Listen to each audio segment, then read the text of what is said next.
You seem to be just a very huge Renaissance person.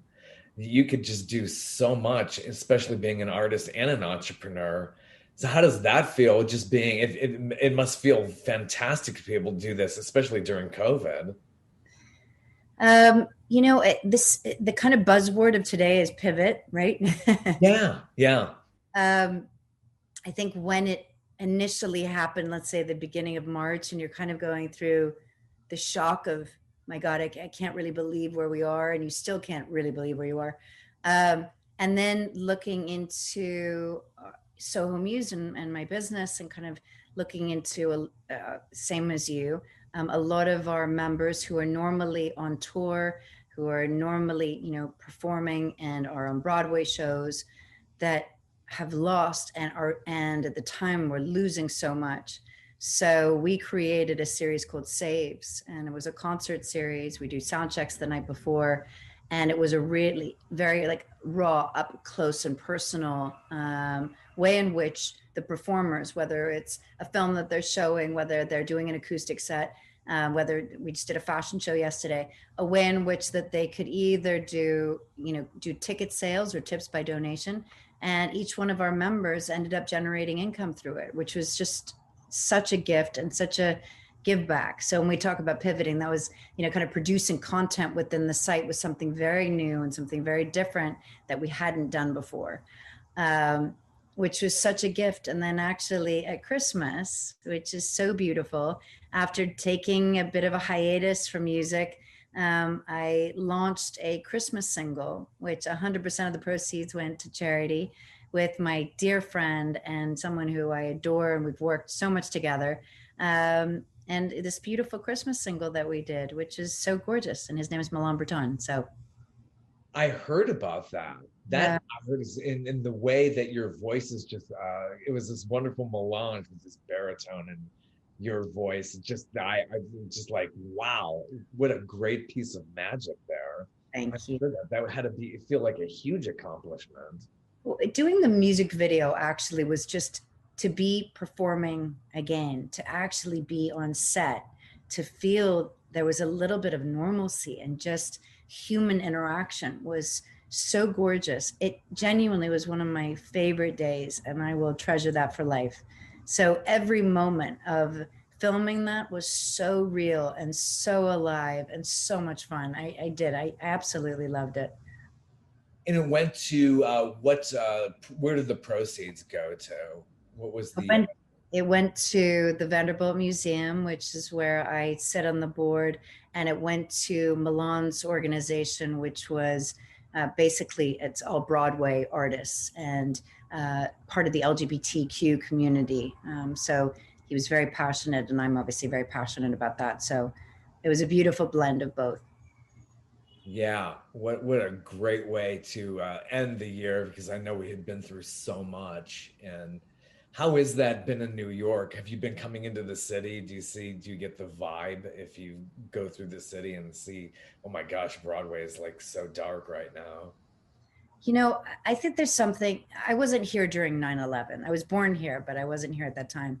I think that there's something about the New York spirit that is just it's fight or flight, right? So it's so determined. It's so extraordinary, right? So you just see people going through the trenches and they're fighting their way through it. And I admire more than anything, like watching these restaurant owners who were so creative in what they invented. Like, I'm sorry, and that's the magic. That's what you watch. You see people in times of struggle, people in times of total despair. What did they do in order to champion their life, champion their workers? And they did. And so I was here watching the whole thing, and I mean, I'm absolutely in awe of what they've managed to do. And now, like today was such a beautiful day, and to watch people, they feel like there's kind of some semblance of life, like things coming back a little bit, people feeling a little bit more freed up because the vaccine, and so I just yeah, it's been a gift to watch it, that's for sure. Yeah, it's amazing how much it's changed us where you could see the light through the trees a little bit more now. Yeah. And we're definitely going to be back to normal at a certain point, but it's also changed us. And I think we've learned a lot through this too. Hopefully, we learn from history and we don't repeat this. I mean, there probably will be pandemics, but can we be smarter in the future? Hopefully, we've learned from that on a grand scale too. Yeah, I hope so. I think more the lessons that I hope that we take from this is far more on the humanitarian side of simplicity, actually, and honoring one another and honoring people that are close and really nurturing and knowing that we don't actually need that much, which is so exceptional. No matter how much you think that you do need, you really don't, right? Yes. And it's so much about your family and your friends and the people that you hold closest to you, right? That, and that's what I hope. And that we're just a little bit kinder to one another, right? Did That's that help you in your personal life too? Just getting to be close with family Yeah, again. it Yeah. did actually a lot. And you, did it do that for you? Yes, it really did. I miss my daughter. She moved to Boston almost 2 years Oh, now, but I actually was able to fly up in October, and the okay. weather was perfect. So, but I really cherish those moments. But yeah, Is she okay? Was she like with family in Boston, or is she going to university or? no, she works up there and basically is just fell in love with the city and really just enjoys working there. And she's on her own. She's very strong, definitely. Really, just it kind of trumped all that, just being Wow. there and then just enjoying things. So she's very strong, doing very, very well. So So happy very to proud. proud dad. I love that. That's Yeah. amazing. Yeah. So, I mean, that does, it really does change you. So speaking of like growing up, when did you realize that you wanted to be an artist? When did that spark start? When you were in school, when you were very young, or just not so much later? So I was a gymnast. I know. You're like, how does that become an artist? How does that, like, Well, I my don't daughter was into that segue. too. Yeah. Oh, okay. Yeah, So she was into gymnastics and then cheerleading and competition cheer and all of that. And she's very oh, creative too. So yeah, I could fantastic. do that. Can't wait to meet your daughter. Kindred spirit, This is right? wonderful. I'm sure she is. So I started when I was 2, and I was taken to my first little gymnastics class, and I loved it. And then I moved to London when I was 6.5, Mm. and there was this incredible. It was called the Queen's Mother Sports Center, and it was so huge, and I'll never forget. There's the smell is so strong, honestly, and you know what this. It's incredible how senses, right, just come alive when you smell something. And when I talk about it, it's really there. So I'll never forget. I walked into the Queen's Mother Sports Center with my mom, and there were these huge bleachers, and I looked down, and there were the most amazing gymnasts and rhythmic gymnasts, and it was this huge hall, right? And I was like, I have to do that. I have to do that. So, being the precocious 6.5, 7 year old that I was, I went down and I met the coaches, and there were these 2 coaches called Jill and Peter. And I said, I want to be a gymnast and I can do this. And, right. And there were all these beautiful, long, lean, lanky, tall, as they are, English gymnasts. And there I am, the short, more muscular type gymnast, right? Muscular body type. And I trained, and they put me in this is like vigorous training in order to get in. And I was so excited. And I got in literally probably after about 6 months, and I loved it. It was the most competitive, brilliant, something that I would tell any parent on the planet, because that type of discipline, growing up and learning about just, I keep using the word discipline, but learning about actually how to show up for yourself, how to learn about your body, how to learn about being a teammate. There's so much to that sport. So it came down to, I was probably just turning 11, and my coaches, at this point I was doing 24 hours a week, which is a lot, and ballet, and I was training every weekend at my coach's house. And they said, look, either you're going to do this full time, and I would need to be homeschooled, or you need to stop now and really, pursue school. So my parents made the decision, and I stopped. No regrets, actually. It was the perfect time because I would be watch like I would do, let's say, a beam exercise. I would get off and I'd be looking up at the bleachers to see who was watching me, and I'm like, there's something about entertaining. Like I am much more. I need to be out there, like front and center. That's so More, yeah. right. Just needed a little bit more. So I tried out for the choir and I didn't get in. And I was like, what? This is so I trained for 6 months and I ended up having the loudest voice in that choir. And I haven't shut up since. When did you really feel like, God, I could sing, I could hit these notes? I just, is there something like you hear in your ears, like earworm, that you could do this? Or did you have a vocal coach as well? I did. I had extraordinary vocal coaches. My first, when I was in the choir, I had a very soprano voice, and we were singing a lot of hymns, and I was very religious at the time, and I just loved it. It felt so easy and so natural. And actually, as I progressed and got a little bit older, I had different types of challenges, and I worked with some of the best coaches on the planet, from Ron Anderson, Seth Riggs, who taught Whitney Houston. I mean, truly across the gamut. I feel very honored. And they were trying to approach labels when I was 16. So there was always, which was such a gift. People often saw something and heard something, and it took time for me to develop. But yeah, music was always in my soul. Yeah, that must have been fantastic. How did you get into recording? How did that all come about and you just getting these singles out? So I was living in London at the time, and I'd had a kind of crazy experience in life. I was living in Italy before that, and I've always had a bit of a nomadic life, and so I was living in London, and I had a terrible car accident, and That's and so devastating. I'll tell you, even like, and thank God I haven't been in like huge accidents, but even just at slower speeds, when somebody hits you, it really does. That makes a big change in your life. It's scary. It makes me a little paranoid. There's like a PTSD kind of thing that happens after that. I'm sure it happened. there is. Well, I ended up with this dimple, which my ex called an angel's kiss. So I'm gonna hold that. Very sweet that he named that. But it was a very traumatic accident, and it really changed the course of who I was, what I was about. And it took me about a year to really heal from this. And I got into theater school, and I ended up actually recording my first song. And I really learned actually how to write through this process, which was so beautiful. I don't know that my life and what I've done would be the same had this not happened. It just, it opened my heart, it opened my eyes, it allowed me to learn how to write. My first song was with this extraordinary writer called Nicholas Wycroft, who was signed to a very big publishing deal in London.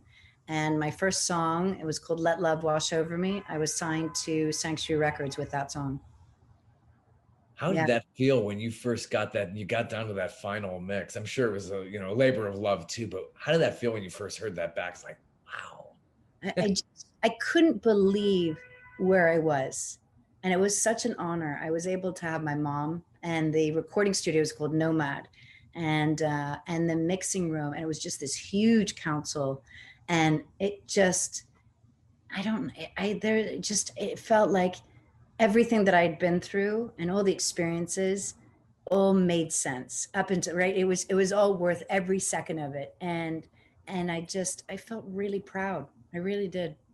Yeah, you have to feel 10 feet tall. Like I've done like comedy routines or something in front of a crowd. And just when you do that, the house lights are on you. And this is a performer, the house lights are on you.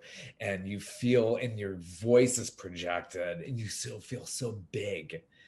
And then you come down off of that. There's You're probably like, like, okay. Yes. Yes, you do. so recording, how is that? How do you write a song? Do you do it on your voice? Do you hear melodies in your voice and just kind of record it into your phone? Or how does that come about? Every song is different. So I've always had journals by my bed, right? I've had voice recorders because I have either come up, let's say, with song titles that become, the lyrics of a particular song, a theme, an idea of a song, or a melody, a riff that I come up with, or I play something on the guitar or piano. So, again, every song it comes up with, and then it's magic. You never know what is going to come with writing a song. There's specific formulas into writing pop songs and writing there is, Sure. but the bones, the actual bones and the melody and all of it coming together really is magic. I spent a lot of time in Nashville actually working and honing my craft as a writer. So that was an incredible experience. I hear a lot about Nashville on my podcast here. I'm losing count how many people have been in Nashville now. And they just love the experience because you don't have, like, I don't know, pretension of these bigger cities, these bigger markets. So they feel like there's just this real great community to produce music. Yeah, True. it's glowing. No, you could be at Starbucks and you could just meet another writer who is just writing with Garth Brooks. But there is because it's small, reputation is very fast and who you work with. And it's like you're just in this wonderful world where, that person will say, what, you should really write with him and you should really write with her. And there's an expectation that you have the bones of a song in 2 hours, no question. So you're really learning that discipline very fast, which is amazing. So after your first single, did you have several other singles and then you had a full album? Was that out, what, 6, 7 years ago now?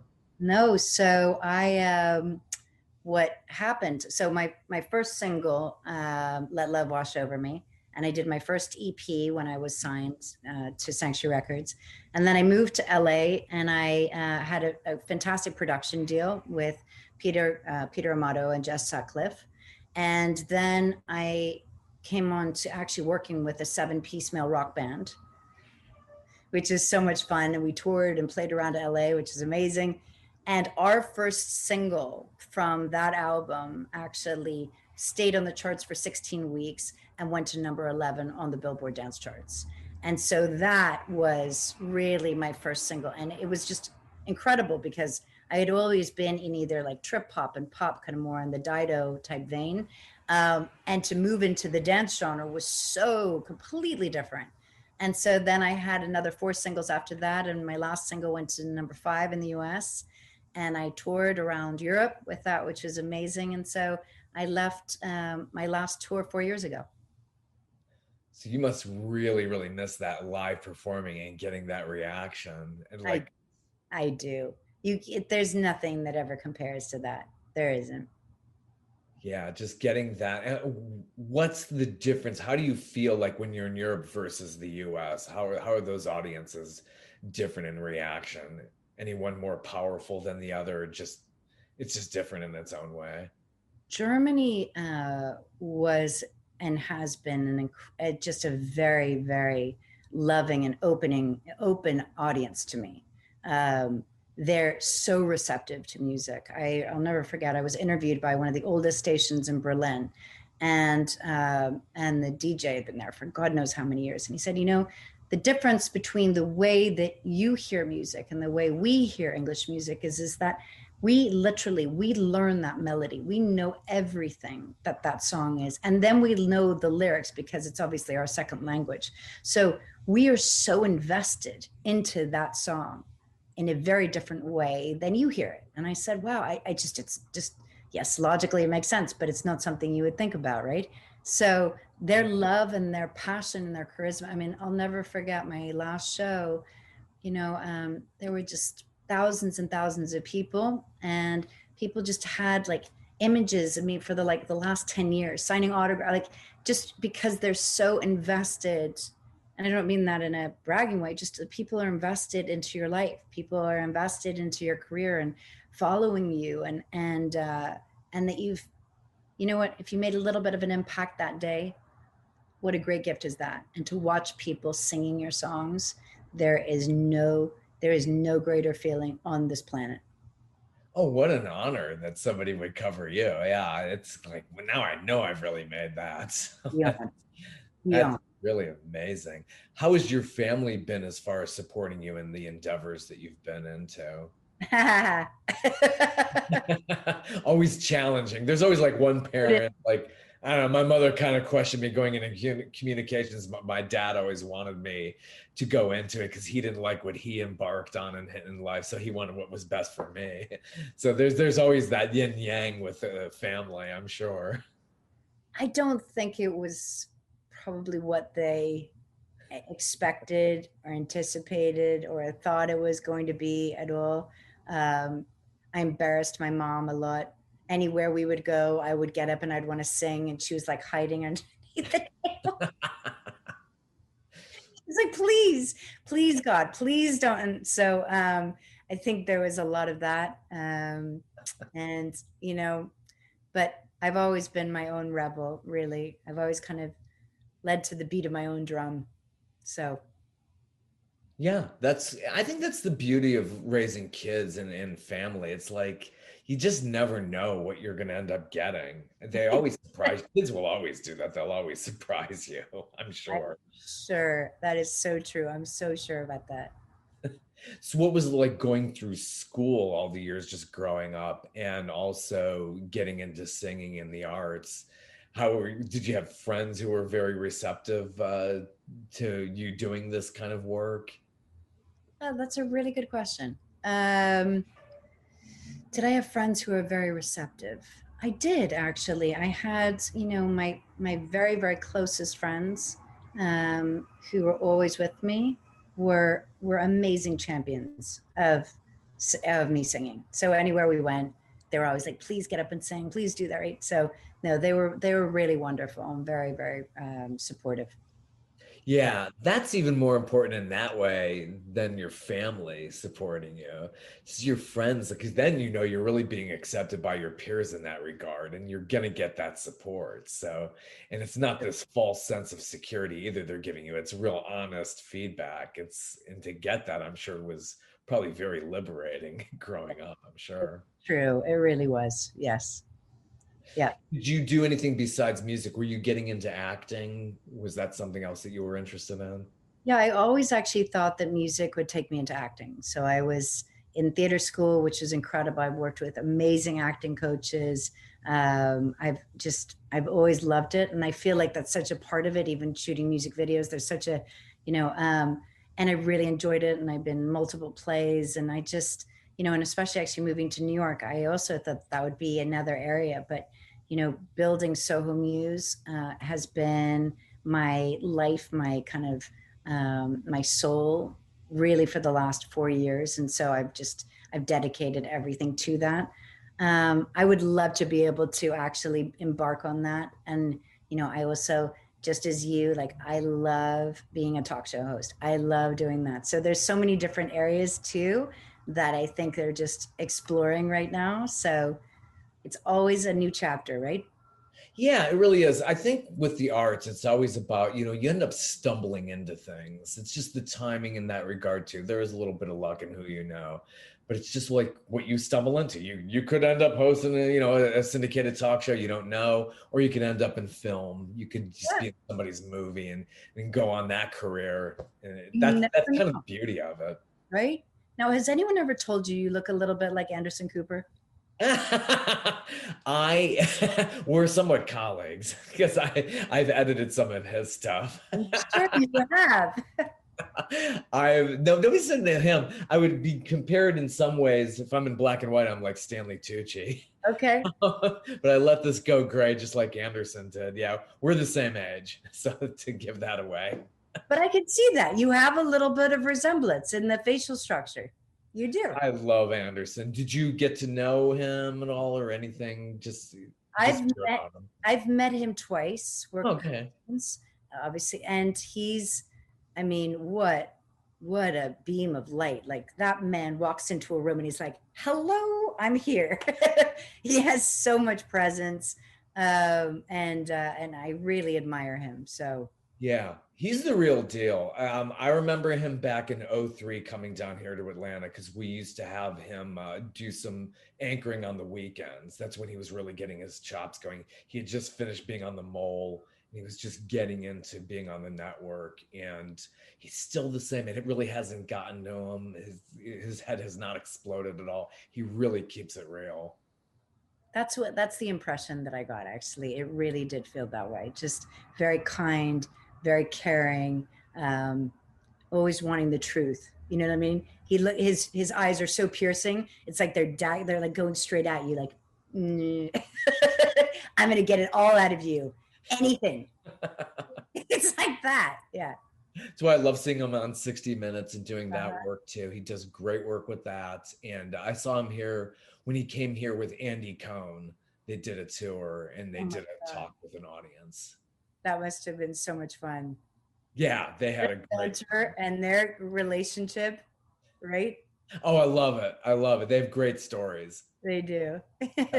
Fun evening. Yeah, really, really like Anderson. He says he Uh, never really wanted to go to the Vanderbilt house. nope, That was did not not. even an interest for him at all or anything. But I've been there many a time. I love that. It's gorgeous. The one in Suffolk County? In Asheville, Oh, Nashville. Okay. it's beautiful over there. Yeah, I love going up there. Asheville, North Carolina is just not too far from Atlanta. We spend a lot of time. I've spent a lot of time up there, done some shoots up there as well. Fun. Yes. Never been to Atlanta. Would love to come. Never been. Wow. Yeah, Yeah. This is a wonderful place. And so many artists came up through here too. it's true. Great place to perform as well if you Really? ever get to get out here and perform again. Okay. We will see. Well, then I'll hopefully get to meet you in person. That would be awesome. It Yeah. really would. Yeah. Definitely. So, what's it like putting together a full album? You've had that. It's called, what is it? I'm Just Me? Yes. What was that like putting that together? Is that just, very laborious, just trying to get all the pieces, parts together and working with a producer? Uh, I'm Just Me took me about 2 years. And it actually it was such a passion of love, because every single one of those songs are chapters of my life. And you know the flow of an album is so important. Um, and there's so many different tests that you're doing, right? Card tests, like mini test. I mean, just there's 1,000 things that go into this. And I worked with a variety of different producers, vocal producers, vocal arrangers. I mean, I recorded in London, Nashville, New York, LA. It was a cosmopolitan record. And did I just say Nashville as well? Earlier, yeah. Uh, Recorded also in Nashville for one of the songs, Peter Collins, who's absolutely brilliant. Um, and so each song had something very different, from live strings to full, drum and bass productions. Like it just all embodied something different. And I loved the flow of it. I loved watching it. I had an incredible team who was also so passionate about it to make sure that it came out, kind of the way that I saw and felt that I could leave this record, and if no one ever heard it, that would be okay, because it meant so much on every detail. And so then, from just the creating the booklet and the images that went into it and all the lyrics, it just, some of the songs I rewrote those lyrics probably 200 or 300 times, no exaggeration. Yeah, that's the whole thing when it's more personal like that. It really comes out in the final product. And it's so much better when you could write what you know, Yeah. and that would go with all your works, I'm sure. Yeah. No, it's so true. And actually that goes from writing a ballad to writing an up-tempo dance track, because that's the beauty. And I think Dua Lipa is actually doing such a great job with that, because her lyrics and how she's weaving her stories through it, unlike, really, barring Madonna, I've never seen an artist like this who's really been able to craft that and craft it really well. Yeah. I was one of those few guys in high school who liked Madonna. I was like, Oh I my brought my Like a Virgin shirt to school. God. Good for you. Yes, and you admit it. So good. I admit it these many years later too, but at the time, I mean, I was at a school where it's like, Bruce Springsteen was big that year, but it was like kids were really into AC/DC, the more hard Black Sabbath, Ozzy, that kind of stuff. I was like, I went to Madonna. It was fantastic. More young, available women then too, I'm sure. You wouldn't find them at a Black Sabbath show. I mean, come Oh on. my God. No, probably not. Different demographic? No. Way more attractive crowd there. So. But yeah, she was amazing. But Dua Lipa, I saw, yeah, they reran that Saturday Night Live the other night, and what a great artist too. Is that one of your many inspirations? You have a lot more inspirations for your music. I actually only recently kind of found her, discovered her. So no, she was definitely not my inspiration, but I like really admire what she's doing. I really do.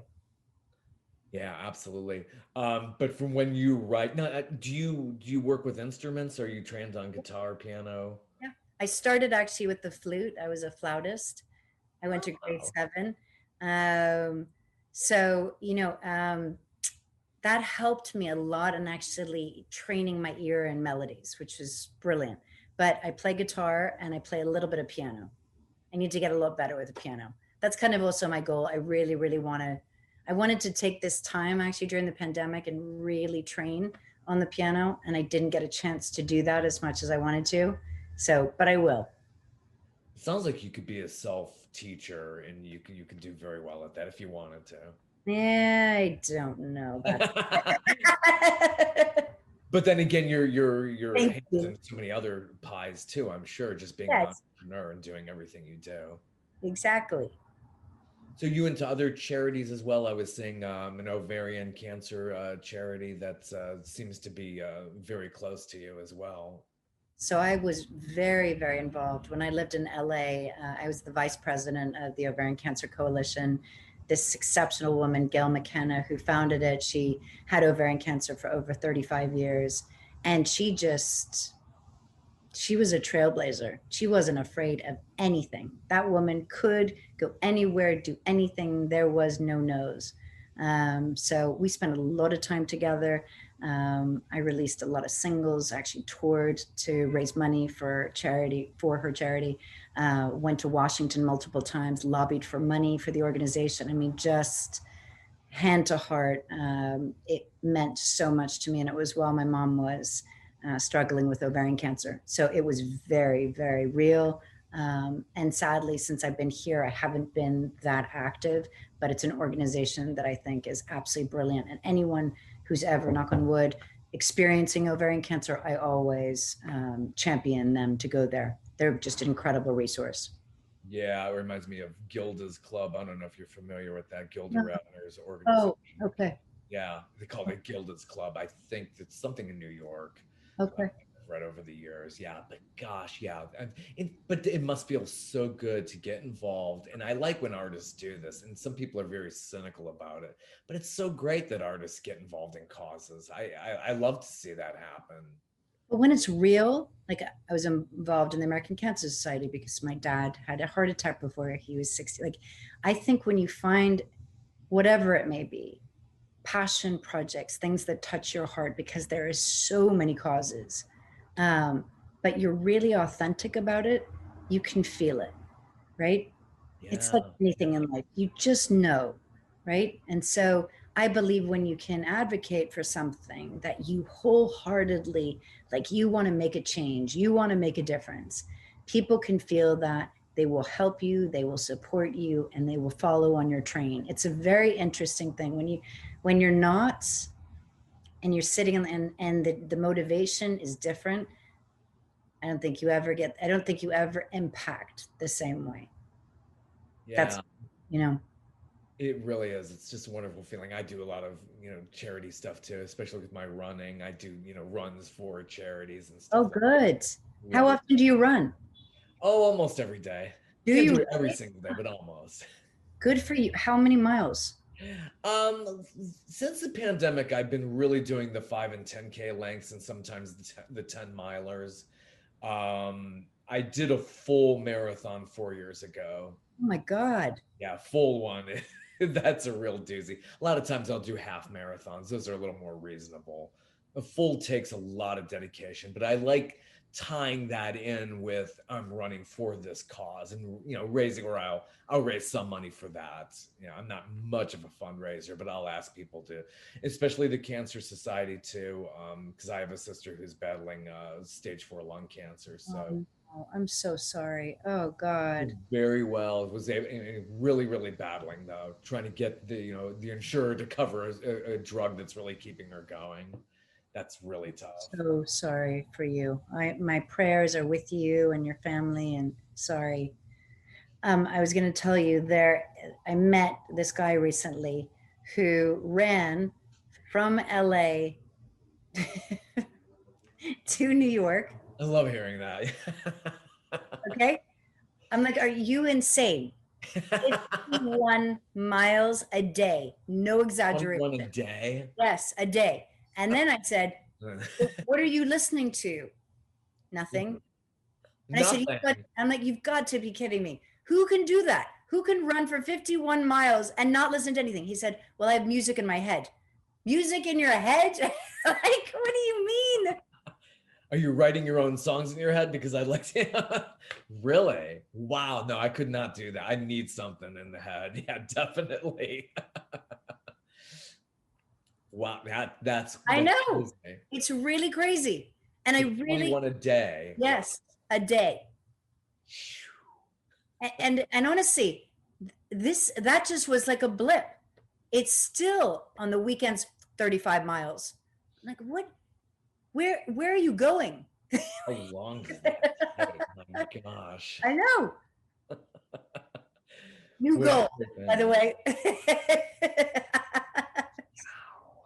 Wow. No.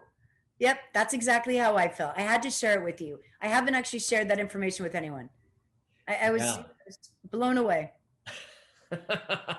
My hips are starting to hurt It right hurt. now. All Yeah. of it hurts. Everything hurts. And the quietness in your head for that many miles, really, that's a Yeah. long time. That's serious overkill. My Yes, hat off to somebody who can do that. That's yes, yeah. Yeah, you can't really, like every day. I don't know about doing that. I mean, I like to cycle and do other things too. So, I mean, you right. got to vary it up. I didn't mean to make you feel bad. Now I got to get up. I'm so sorry. I did not mean to. I'm sorry. Said I'm running to New York. I can see that competitive person. Yes, I'll be I doing. know. Tell I me know, about it. right? I know. I Yeah. get challenged by people to say, yeah, my girlfriend like saying, why don't you just do races? And that's why I got into it. I was running for a long time and then I met her, gosh, almost 10 years ago now. And it's like, you're doing all this running. Why don't you just start doing races? I was like, I didn't want to be around other people and maybe I was going to be in the way or they were going to shove me out of the way. I was like, You're like, go, go. then I got addicted to it because I loved it. I mean, there's a real camaraderie when you do these races and Oh, everybody's in it. sure. Yeah, How fun. absolutely. Well, here in Atlanta, we do something called the Peachtree Road Race on Okay. July 4th. Okay. This past year, they didn't do it. We did it virtually, but it's the world's largest 10K, which is 6.2 miles. And about 60,000 people come to it. So just think about that, trying to organize that. Wow. It's a lot That's of a lot, fun. that's a lot of bodies. Yes. Yes. Oh yeah, that's huge. Very, very big. Uh, So if out of all your singles, which one really is your it's hard because they're probably all your babies, I'm sure. But which one stands out for you that you enjoy the most performing?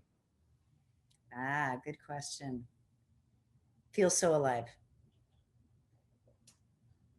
Yeah, these nice danceable things that have been on the charts, I'm sure. Can we hear these like when you go to dance clubs and they're just like the DJs is blasting these They tracks? did. They were. Oh yes. I closed white parties. Oh yes. I closed it all.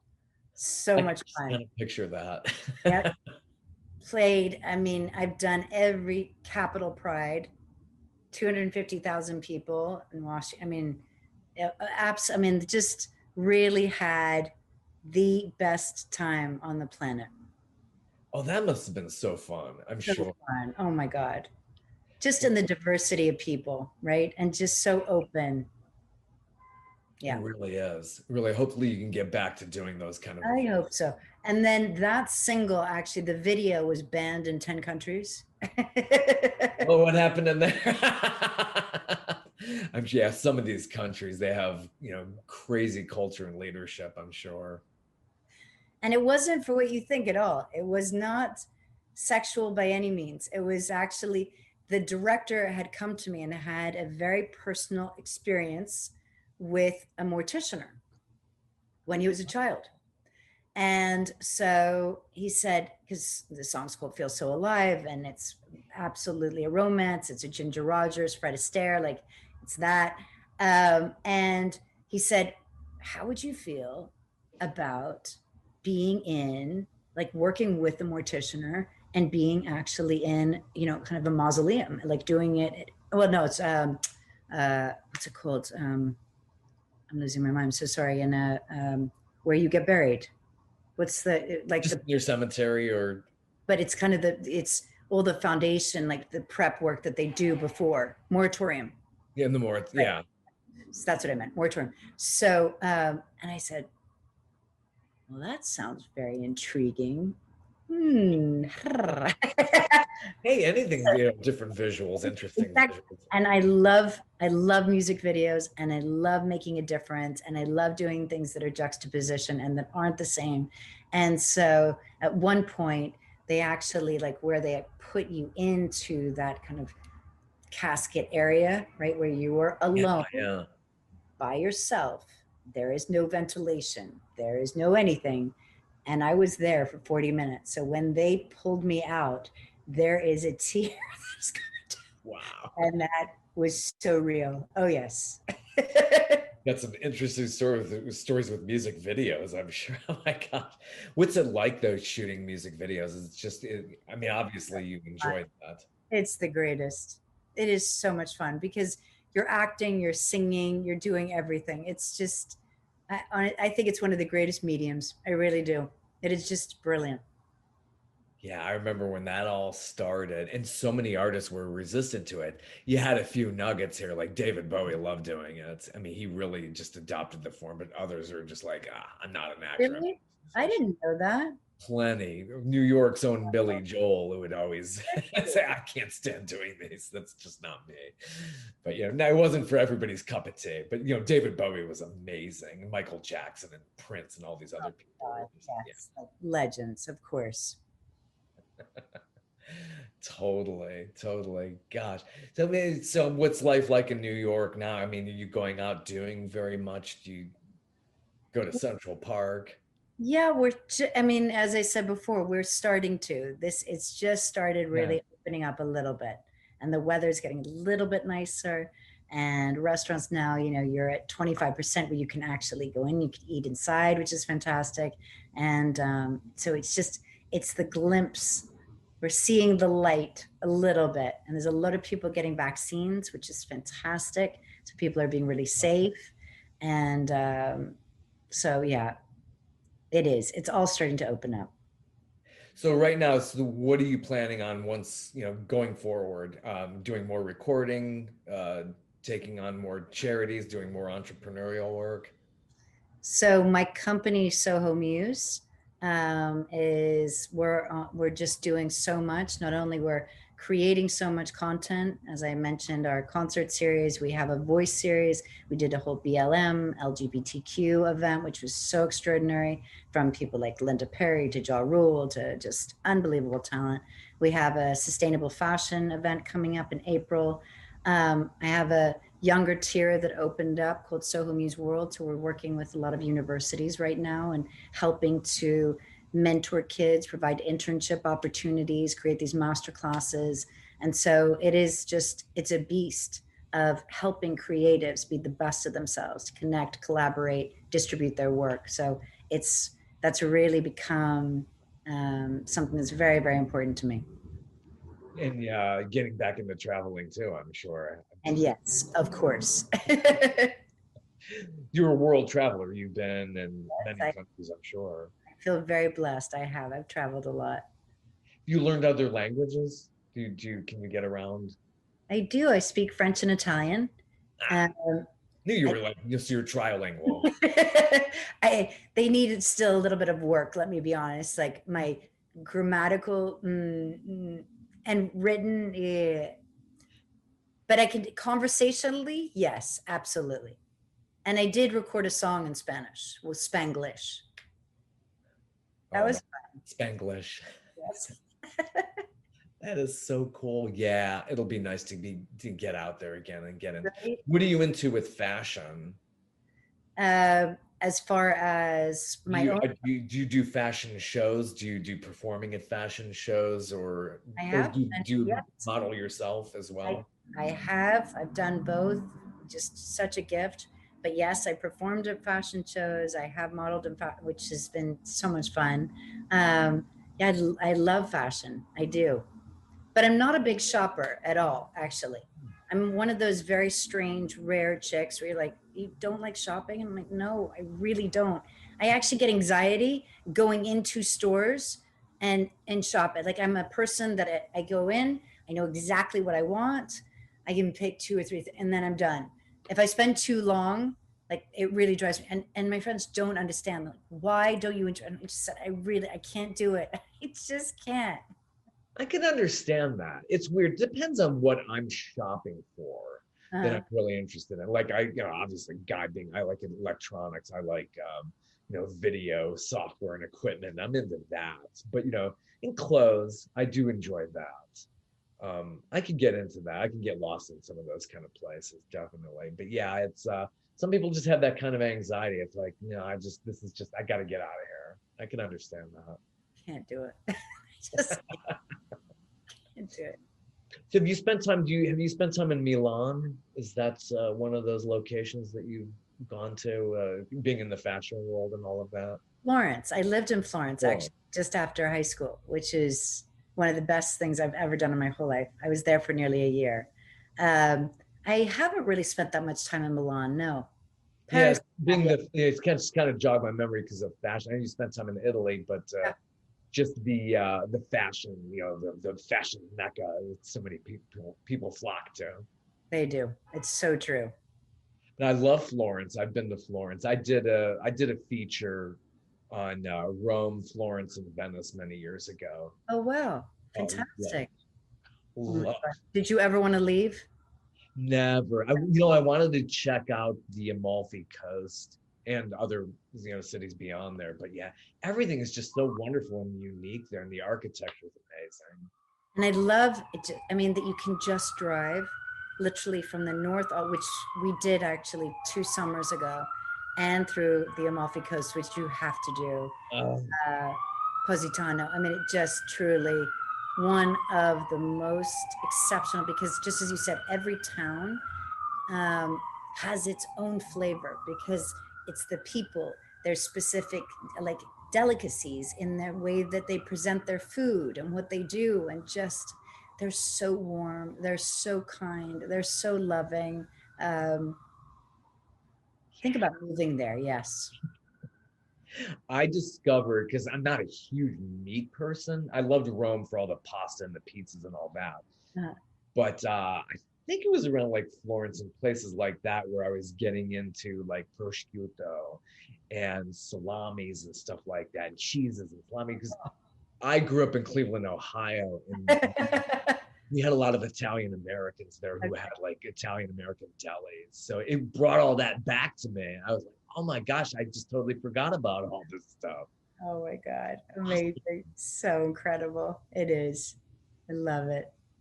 Have you caught any of Stanley Tucci's I was show? just about to ask you that. Have you seen that? I Love it. haven't. Really? Do you feel like you're really there? Do you feel like he really takes you on the okay? Oh, he does. Okay. Yes. Yes. He does a fantastic job. This is a cheap plug because I'm a Warner Media employee. He plugs his stuff. But yeah, wow, he does a spectacular job. It's beautiful, and the way they shot it, and he's just so at home, and obviously knows Italian, so he converses with people. I just saw the Bologna episode, and I got to catch up on the last episode. They've But done so much promotion for this. oh yeah, I mean, yeah. is that really one of the first original content that they've ever done? No, they've had the last 7 or 8 years. They've been getting outside Okay. content and Because putting it I never on. have seen this much promotion. I was like, my God, this is extraordinary what they're doing for him. It is. I think they do a fantastic job. They're going to do another season. He's been renewed again, so they're Okay, um, look at that. Still in Italy or moving? Is he venturing out? gotta be. Well, yeah, I can't imagine he's going to be searching in another country, but that's true. I don't know if it's still going to be Italy. I think it is because it's the same title. So I think he's going to do another season in Italy. I'm pretty Huh. sure though. Huh. Very interesting. Oh, it's just so good. And yeah, the places where he goes and they where they put together cheeses and how they process that. It's really amazing. Oh, thank you for telling me that. I will Oh, absolutely watch that. It looks so delicious. Like you want to actually jump into the television. You're like, please, please take me there. Please. and talk about prosciutto, and he goes through and they show all these dead pigs in this place that he's being toured around in, and how they preserve all that. There's all this quality checking going on. Oh Yeah, my goodness. Wow. Italy is just, yeah, magnificent. What a treat to be here with you. Thank you so much for having me. This is You. so much fun to get to know you. It's wonderful. Absolutely. It's been a delight. And I really hope to hear and see more of you as we climb out of this pandemic. Me too. And I can't thank you enough. This has really been wonderful. Take care. Have a good evening.